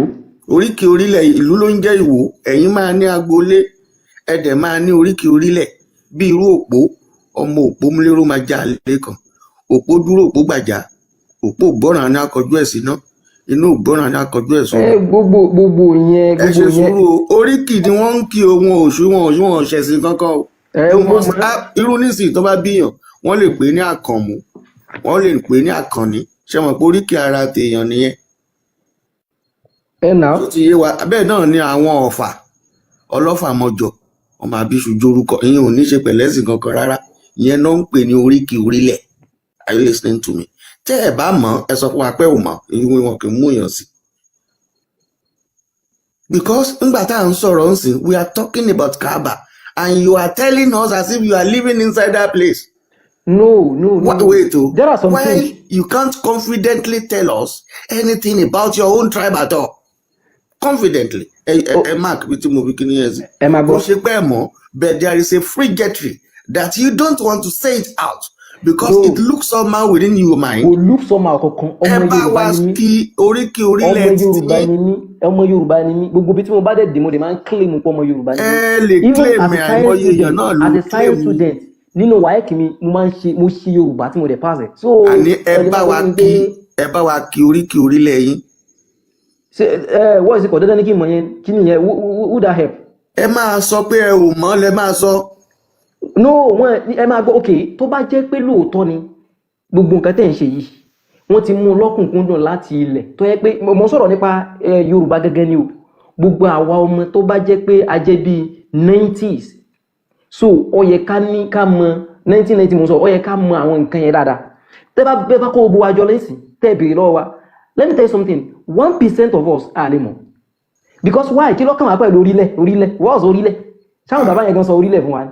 Àfà àwa máa kọ́ yín láwọn nǹkan kan. Kí lórílẹ̀ ṣe nínú ìgbésí ayé yìí? Ṣé ò nílẹ̀ ni? Ta lórílẹ̀ help? Ẹ jẹ́ kí n ṣàlàyé fún yín. So gbogbo àwọn nǹkan yẹn ò nítumọ̀. kọ́ má bàa yín sọ̀rọ̀ Gbogbo àwọn ẹni nǹkan kan wà ní inú Yorùbá tó yẹ pé kò nítumọ̀. máa gbọ́ nǹkan tó ń sọ. Àlùkùránì ló wà ní ìtumọ̀. So what is it called? Since tó yẹ pé àwọn nǹkan yẹn ò ti nítumọ̀, that's why tó yẹ pé àwọn bàbá wa ní ò ṣe mú pé kí wọ́n máa mójútó láti fi mọ̀ wá. Okay. So àwọn nǹkan yẹn ti lọ nìyẹn, that one has gone already. We are in another generation entirely. Oríkì ti lọ. So Àgbọ̀dọ̀ kí kí la fẹ́ oríkì mọ́. oríkì tó yẹ pé a lè fi produce nǹkan kan. Oríkì tó yẹ pé àṣẹ Yorùbá a lè fi produce nǹkan Kí kan. wọ́n fi Kùránì produce. Okay, let me tell you something. Tó bá jẹ́ pé Yorùbá ó ṣe kì í ṣe pé bóyá mò ń criticize nísìnyí báyìí o, but èmi kàn fẹ́ jẹ́ kó yé yín ni pé gbogbo nǹkan tẹ́ ń sọ yìí náà àti ọ̀dọ̀ yín náà ló ti wọ́ wá, àtẹ̀yìn ọ̀dọ̀ ẹ̀yin àgbàlagbà yín náà ló ti wọ́ wá. It's not from us. Ọ̀dọ̀ bàbá títí yín ló ti wọ́ o, èmi kọ́ àwọn ọmọ tèmi o, mi ò dẹ̀ lè wá sí fámìlì yín kí n máa wá kọ́ yín ní nǹkan ìdílé yín o. If your father did not do it, it is not my own fault. Seriously, my children were taught. I will appreciate if you can bring your child. If you can bring your child to this ẹni life. ọ̀dọ̀ àwọn àgbàlagbà ló ti wọ́. But wọ́ látọ̀dọ̀ tèmi, ó lè wọ́ látọ̀dọ̀ àwọn àgbàlagbà àtọ̀dọ̀ títí yín. Because àwọn ọmọ tèmi, wọ́n gbọ́dọ̀ mọ oríkì orílẹ̀ títí wọn. They know Sabiam, daddy, they know Sabiam. Àwọn ọmọ tèmi, àwọn tọ̀dọ̀ títí tí ẹni wọn ò ṣe ẹgbẹ́ wọn wá sí life yìí, ẹgbẹ́ wọn wá sí life. Máa gbọ́, so far your parent did not do anything, it's never my own fault. Ẹgbẹ́ wọn wá sí life yìí. Nǹkan tí mo bí léèrè ni pé orílẹ̀ tẹ́ bí léèrè ẹ̀ nìsín tí mo bá answer yín, kí ni nǹkan tó ṣe, kí ni nǹkan tó wúlò fún? Dá mi lóhùn. Okay, ẹ̀yin lè má mọ nǹkan tó wúlò fún. Okay. Tí àwọn ṣínkó tó bá dé family house yín, tó kàn bẹ̀rẹ̀ sí wó àwọn ilé tó wọ́n fẹ́ máa fi ṣe kí wọ́n lọ́fà máa ṣe company, kí lẹ máa ṣe? Kí lẹ máa ṣe? Kò sí kọ́ta fẹ́ ṣe. The thing is that tó bá yẹ pé ilé yín tí ò bá ti wà surveyed, tí ò ní plan, tí ò lẹ́nìtìn, tí government tó bá yẹ pé under government what's it called boundary lẹ́kọ́ kìíní sí, tó bá ti gbà wọ́n ti gbà náà nìyẹn. So what do you want to do? So Chinko akàn wá láti ilẹ̀ China without claiming your father's land. Chinko cannot come from That China. is the reason why they can't come is because it is your own land. Are you listening to me? Àbájọ ohun tí ẹ sọ pé kò necessary yìí, òun ni àwọn kan pọ́nlé tí wọ́n fi wá di ẹni tó ń rule the whole universe. Number one, wọ́n ní we can see the future because we stand at the shoulder of our forefathers. Who are your own forefathers? Dad, àní mo dẹ̀ tún sọ pé àtọ̀dọ̀ yín ló ti wọ́ wáṣẹ́. Because látọ̀dọ̀ àwọn dáàdì tọ̀dọ̀ let me tell you something. èmi kọ́ wá sọ pé látọ̀dọ̀ àwọn bàbá àtọ̀dọ̀ yín. Let me tell you something. Ṣé bó ẹni sùúrù, ṣé bóun ni mò ń sọ tí wọ́n ń dànù yìí? Tá a bá sọ fún wọn gbà yẹn náà wọ́n á dànù. Okay. Ṣebí àtìgbà tí wọ́n ti kó àwọn bàbá yẹn lẹ́rú ńgbà yẹn kó tó di pé wọ́n gba òmìnira. Kó tó di pé wọ́n gba òmìnira. Ṣé wọn kó bàbá àti ẹlẹ́rú? So no, òun náà ni mo sọ. ẹ̀sà ẹ má bínú sáadá bàbá champion bọ̀bọ̀ yìí kò ń ṣe tó yẹ kó máa bá ru yín sọ̀rọ̀ rárá idiot ni. it's not about ta ló sọ̀rọ̀ nsìn náà. Wọ́n ló sọ pé ńgbà tán kó àwọn bàbá yín lẹ́rú ló sọ fún mi. no mo nígbà tí wọ́n kó àwọn bàbá tó yẹn bá lẹ́rú. jẹ́ ọmọ Yorùbá wàá mọ bí wàá ṣe máa sọ̀rọ̀ Fúlàní ni I didn't say bàbá yín bastard. mi ò lè sọ pé bàbá yín. Kò lè ẹni àwọn tó ti àáfà wọ wa kò lè kí oríkì ìdílé wọn ò ní. Ó túmọ̀ sí pé wọn kì í ṣe káàrọ̀ jìrì. Yeah. Ó ṣe jẹ́ Daddy, nìyẹn. ọmọ Yorùbá ní. Now let's go back to Kaaba then. ọmọ Yorùbá ní. Mo kàn fẹ́ kó mọ̀ bẹ́ẹ̀ mo fẹ́ kó mọ̀ wípé. nǹkan tí mo fẹ́ sọ ń bẹ̀ yẹn ni pé tó bá jẹ́ pé a prioritize gbogbo Yorùbá tẹ̀ ń sọ yìí ní láti rẹ̀ àwa náà ti máa dàbí àwọn China yẹn a ti máa ní gbogbo àwọn nǹkan tá à ń ṣe but àwa náà indirectly we are just using Western stuff to àkànṣọ pé kínní okay èdè wa gan tó jẹ́ Yorùbá gan ṣe bí lára English náà ti mú jáde why tó jẹ́ báyìí so it's from the source it's not Nísòro wọ́n mú Yorùbá jáde kúrò ní English. yes when we are okay Waza. that letter Àmì torí Ọlọ́run. sir that letter abidi from where ibo ló ti jáde it's not our own Yorùbá now Yorùbá wa ó yẹ kó dàbí ìdí àwọn. Ó jáde nínú English. Ọpọlọ bọ̀bọ̀ èké yìí ọpọlọ ẹ ti gbalẹ̀. Ó jáde kúrò ní English. ibẹ̀ náà ti mú un dádì ẹ̀ Ó ní yóò mú ó wà nínú English. ìgbàdá ti gbòmìnira tán náà wò pé káwọn náà mú bọ́ọ̀lù àwọn ṣe máa kọ Yorùbá kalẹ̀ ibo náà ti mú abidi ṣé English la kọ́ náà kọ́kọ́ ṣé àwọn bàbá wa ń gbà yẹn It is because you don't know. Ṣé o mọ̀ pé àwọn bàbá wa ti ní lẹ́tà àti tiwọn kó tó di pé wọ́n gbé colonial election tí wọ́n ṣá ǹjọ́ mọ̀. God Ṣé o mọ̀ àbò mọ̀? Àwọn kankan wà tí o kì í ṣe Yorùbá. dádì àwọn bàbá yẹn ò ní ní ilẹ̀ káàrọ̀ òjì tó bá dé Ilé Ifẹ̀. alphabet wa yẹn tá à ń lò yẹn after then náà tó originate. O mọ̀ ní ilé blame. dádì sẹ́lẹ̀ fún mi reference there is no reference for Wọ́n má that. wọrí ó kéré sẹ́ni tí màmá fún láṣìírí ayé. Subhanallah. Ó kéré díẹ̀. Let us ntí go mo ti back. a ti ka àwọn yẹn ti pẹ́ ṣèlú Ṣe history náà sùúrù. gbogbo ẹ̀. Ó yá fún mi lẹ́ẹ̀xample yìí tó kà. Example yìí tó kà jẹ́ ń gbọ́. It's a knowledge I learned it so that's it. Èwo? Nǹkan tí mo bí ilé yìí náà ni báwo ni mo ṣe mọ̀ tí mi bá Ó ti wáyé mi ń sìn. Ó dàbí ẹni wípé Fúlàní ni ọmọkùnrin. dádì mi kì í ṣe Fúlàní wà wọ́ Ẹ ṣe máa padà lọ sílùú yín. mo fi Ọlọ́run Now, let us go back to Kaaba. Mo wá ń bi ẹ́ wípé ǹjẹ́ òkúta tí wọ́n ń lọ ńlá yìí ṣó ti wà ní Kaaba ńgbà tí àwọn kèfèrí náà tí àwọn ará Saudi tí wọn kì í ṣe mùsùlùmí kan tó bímọ ọ̀hún tó sì kó oríṣiríṣi ṣìgìdì sí inú Kaaba yẹn. Ǹjẹ́ òkúta yìí náà wà ń bẹ̀ ńgbà yẹn? Ǹjọ́ ńlá? I don't know but òkúta wà ń bẹ̀ ní tiẹ̀ bí wọ́n ńlá Ẹni tí ẹ lọ pe ẹni tó nímọ̀. ẹ máa gbọ́ tí wọ́n bá ńlá tí wọ́n bá ńlá kò sí kan tó kàn mí pẹ̀lú yẹn. Èmi béèrè ni ṣé ó dìgbà tọmọ yín bá béèrè tẹ́ ń gbà lẹ́nu. ẹ máa gbọ́ We have to ask you some things. Òkúta tẹ́ ń mo lá fẹ́ answer yín ni mo àti fẹ́ answer irọ́ yín kiri ká òkúta Mẹ́kà yẹn yẹn. wà ń bẹ̀ ó ti wà ń Ṣé sùúrù bẹ̀ láti ìgbà tí. ṣe sùúrù bàbá ṣe sùúrù. Òǹgbà tẹ́ ń rọ kiri ká yẹn kí ni àǹfààní ẹ̀ kí ló ní í ṣe pẹ̀lú àwọn káàrọ̀ jìrè ń bí tá a bá ti rọ kiri ká ẹ̀ ńgbà tó ń sọ fún wa pé oríkì yẹn kò ní nǹkan kan ṣe kí nìyẹn ní í ṣe pẹ̀lú ẹkọ́nọ́mì wa ń bí. Good ṣé mo pé do you believe in work and prayer? Yes, I believe in work and pray. Good. So which means that tí èèyàn bá ń ṣiṣẹ́ tó bá dẹ̀ ń gbàdúrà sọ́lọ̀ so ó túmọ̀ sí pé nǹkan yẹn possibly yóò tètè máa balance fún ẹni báyìí so gbogbo àǹfààní tí irú nǹkan yẹn ṣe fún wa ni pé tó bá jẹ́ pé muslim lèèyàn lóòótọ́ o tó lọ́wọ́ wá fún ẹ ní agbára tó lọ sí Mẹ́kà yẹn so ó ní àǹfààní láti lo opportunity yẹn láti fi bẹ Ọlọ́run pé ìdí nìyẹn tá a ṣe sọ pé bẹ́ẹ̀ ni Allah yẹn ń gbé you have to go and meet him there. No kò ń ṣe bẹ́ẹ̀ ló ń gbé so ẹ rò pé àwọn places kan wà tá a máa ń pè ní sacred places àwọn. ok ilé tọ̀dọ̀ títí wa yóò sacred àbí. àwọn ààyè ọ̀wọ̀ ni. kò sáàyè ọ̀wọ̀ lọ́dọ̀ wa níbi tó lọ́dọ̀ tó máa rí dá wa sí. ètò wa máa gbọ́ nǹkan tó wá jẹ́ kó jẹ́ pé káwọn èèyàn máa lọ báyìí ni pé ó wà nínú ìwé tí wọ́n ń tẹ̀lé tó jẹ́ pé òfin ni fún gbogbo ẹni tó bá ní owó láti lè lọ síbẹ̀. Get so when you are following something you have a rules like in mathematics if you have a rule like this you need to follow the rules before you can arrive at the right answer. àfa ti sọ fún wa pé ọ̀dọ̀ tiwa kì í ṣàyè ọ̀wọ̀ ibẹ̀ yẹn nìkan ni. no ẹ máa gbọ́ ọ yàtọ̀ síra wọn. lọ́nà wo ló fi yàtọ̀. irú Yorùbá tẹ́ gbé lọ́wọ́ yìí tó bá jẹ́ pé Yorùbá lásán alẹ́ yóò kì í ṣọmọ Yorùbá ṣe àpárọ̀. kò ní ìdí ká da Yorùbá papọ̀ mọ́ ẹ̀sìn. ok ṣé ẹ lè lọ sí ilẹ̀ Lárúbáwá lọ́hùn kẹ́ máa lọ sọ pé èmi rèé o aláàmọdé kẹyìn má dàrú kẹ má sọ èdè lárúbáwá tàbí tẹ bá fẹ́ kírun kẹ ní Elédùmarè àpárù. That's why tí mo fi sọ pé ẹ̀sìn ó yàtọ̀ sí èdè ṣebí ok Igbo náà lédè tiẹ̀ Yes. kí ni bàbá Haúsá náà lédè tiwọn gbogbo wọn náà lédè tiwọn. ẹnu èkì claim kan sí ẹ sọ pé ẹ̀sìn yàtọ̀ sí àṣà àbí kí ló bẹ ọlẹ ti sọ. mo ní pé kí a má da ẹ̀sìn pọ̀ mọ́ Yorùbá tá à ń sọ yìí. ká má dàpọ̀ wọn nǹkan tá à ń sọ àbí kí ni nǹkan tẹ́ ń sọ. Yes pé irú Yorùbá tẹ́ ń sọ̀rọ̀ lórí pé bóyá àṣà àwọn bàbá wa kìnnì kan everything tó wà ní under Yorùbá tẹ́ ń sọ yìí culture everything so ẹ má dàpọ̀ mọ́ ẹ̀sìn yàtọ̀ ẹ̀sìn ní òfin. ok bàbá kí lórúkọ yín ẹni sùúrù kí lórúkọ yín. orúkọ mi Abdulhakeem lórúkọ mi náà Hakeem Abdulhakeem.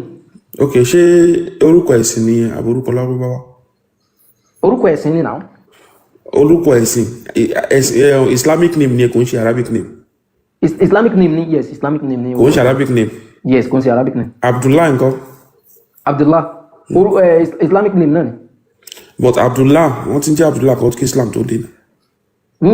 that one ẹ mọ̀ pé orúkọ mi. mi ìfẹ́ explanation wọ́n ti ń jẹ́ Abdullah wọ́n ti ń jẹ́ Hakeem. ṣé wàá ní máa fẹ́ explanation. no nǹkan tí mo fẹ́ mọ̀ ní ṣe bí wọ́n ti ń jẹ́ Hakeem wọ́n ti ń jẹ́ Abdullah kí Islam kò tán tó bí Muhammed kankan. wọ́n ti ń jẹ́ náà. so báwo ló ṣe wá jẹ́ orúkọ ẹ̀sìn. ok ṣé ìgbà tí Muhammed dé ni ẹ̀sìn dé ni. báwo ló ṣe jẹ́ religious. answer question mi ìgbà tí Muhammed dé ni ẹ̀sìn dé. ìgbà tí Muhammed dé ni Islam dé mo sọ pé orúkọ Islam. mi sọ mo pé ṣe Islamic name ni Hakeem àbí Abdullah mi sọ pé orúkọ nǹkan kan ṣe yẹn so. Islamic name lórúkọ tèmi Islamic name ni n tí mo sọ pé Islamic name. Islamic name ni orúkọ tọ̀dọ̀ yìí ok èdè tẹ̀ ń sọ ńkọ́ the language. Is it Islamic language or Arabic language? Arabic language now. So is language a religion or a culture or tradition or a culture? Language. Language is like culture náà ni la máa pè yàbí. Lè da culture papọ̀ ẹ̀mọ́ ẹ̀sìn ẹ̀yẹ ní ìsìn ó yẹ wá yọ Arabic language yẹn ẹ yọ kó nínú Islam kẹ́ ẹ ṣe Islam torí pé lè da culture mọ́ Islam bìkẹ́ nǹkan sí nǹkan tẹ́ ẹ sọ fún wọn nìyẹn. n tí ẹ wá máa gbọ́ n tó fún wa jẹ́ pé nǹkan tẹ́ ẹ sọ ẹ sọ pé àwọn àṣà wa bàbá ń sọ̀rọ̀ fún yín ẹ wá sọ pé nǹkan tó ń sọ yẹn ẹni sùúrù ẹni sùúrù ẹ sọ fún mi ká separate àṣà inú Yorùbá àṣà àtẹ̀sìn ká separate ẹ̀ fún yín now ẹ̀yin náà ẹ separate Arabic language from Islam. a lè separate ẹ̀ because ó wà nínú òfin because ó wà nínú òfin ẹ̀sìn yẹn pé.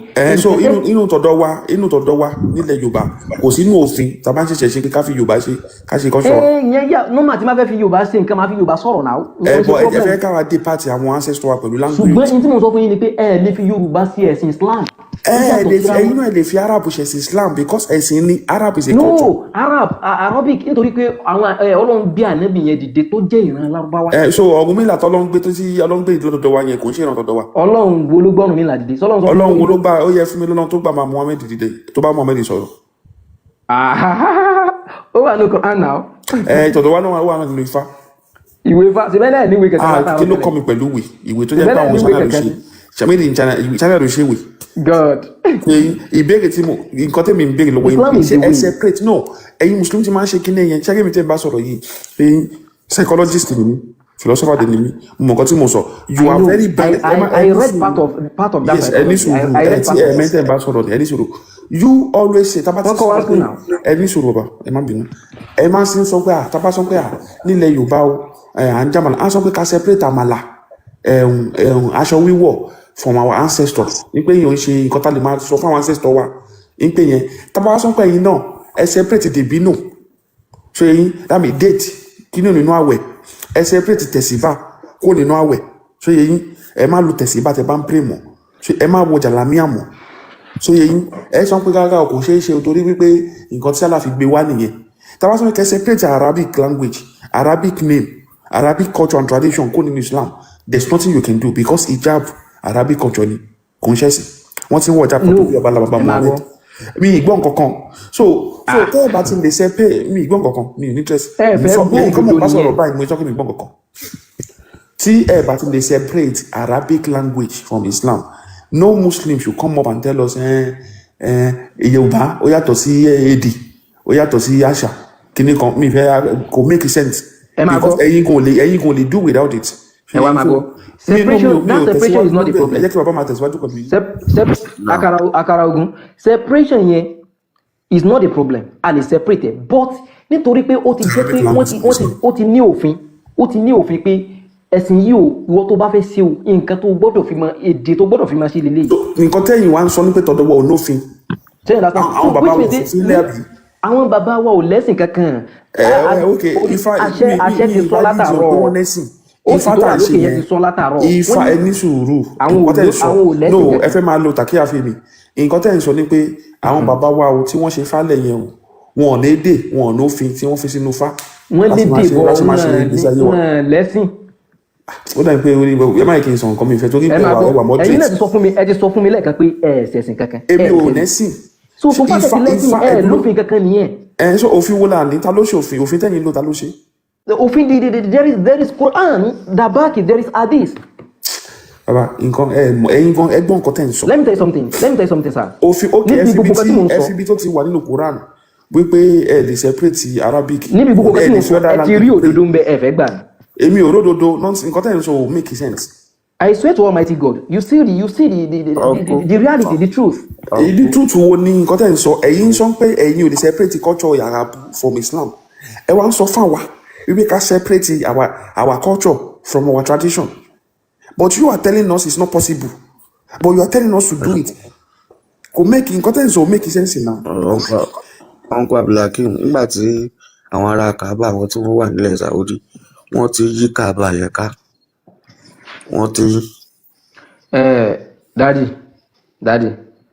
níbo lẹ fẹ́ jẹ́ ká bọ́rọ̀ lọ báyìí because nǹkan tẹ́mi ṣì wà lórí ẹ̀ ni pé kò síbi tá a lè bọ́rọ̀ lọ. ọmọ Yorùbá ni mí lóòótọ́ ọmọ Yorùbá ni mí o tó dẹ̀ gbọ́ Yorùbá so tó dẹ̀ máa ń ṣe àpọ́nlé Yorùbá so ṣùgbọ́n ẹ̀sìn tèmi ń ṣe ẹ̀sìn Islam ni so ẹ̀sìn mi kò dẹ̀ síbi tó ti darapọ̀ mọ́ Yorùbá o kìnnìkan mi ìdẹ̀ wálé torí ẹ̀ kí n máa criticize Yorùbá nítorí pé kìnnìkan no my religion is my religion my what's it called my language is my language or my culture is my culture so that one is different so nǹkan tí ibi tá ti máa ń ní problem ni pé tí ó bá jẹ́ pé òfin kan wà tó yẹ pé ó tako nǹkan tá a máa ń sínú culture wa so tó bá ti ní evidence so I will need to bring the evidence okay. ẹni sùúrù ẹ kì í fẹ́ òfin wà nínú Ifá ìjẹ́ ògbè Ifá sọ fún wa pé a gbọ́dọ̀ gba gbogbo mùsùlùmí àti kìrìsìtẹ́nì láàyè láti bá ayé wa jẹ́ nílẹ̀ Yorùbá. níbo ni Ifá yẹn ti sọ fún yín báyìí. èjì ògbè ló wà. níbo ló wà kò sí ìwé Ifá kankan kò sí ìwé Ifá kankan ta ló kọ. ta ló kọ Quran. Ọlọ́run ni náà. Ọlọ́run ló kọ ẹjọ́ ráìtì wọn lọ́n fi kọ́.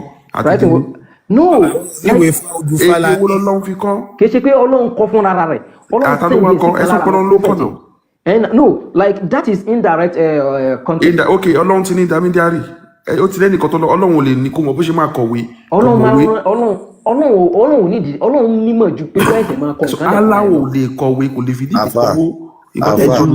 ẹ̀dúró afa ẹ̀gbọ́n àkàrà ògùn afa ẹ̀gbọ́n.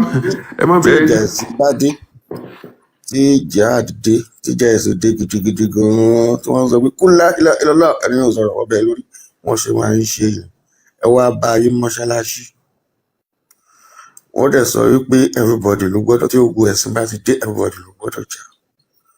now àwọn fámìlì yìí kan wá wà wọn wá ń ṣe mùsùlùmí inú àwọn tó dé yẹn àtàwọn fámìlì yẹn tá lè máa support.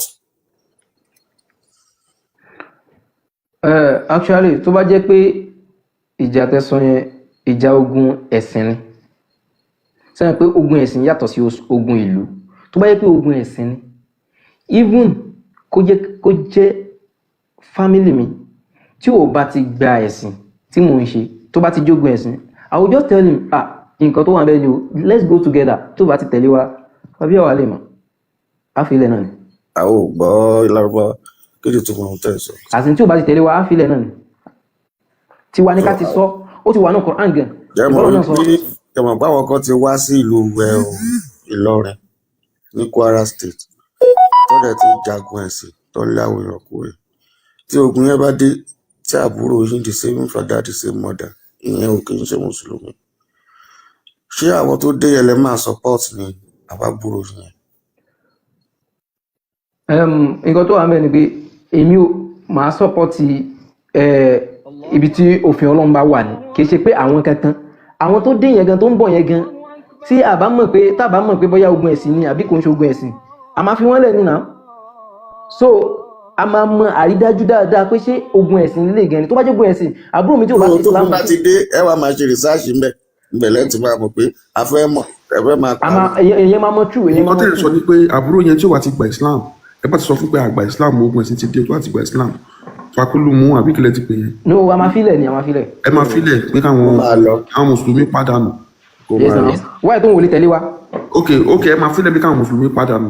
kí ló dé tó káwọn mùsùlùmí bá wo àwọn mùsùlùmí ṣe wá pa. nǹkan tẹ̀ ń sọ nìyẹn náà.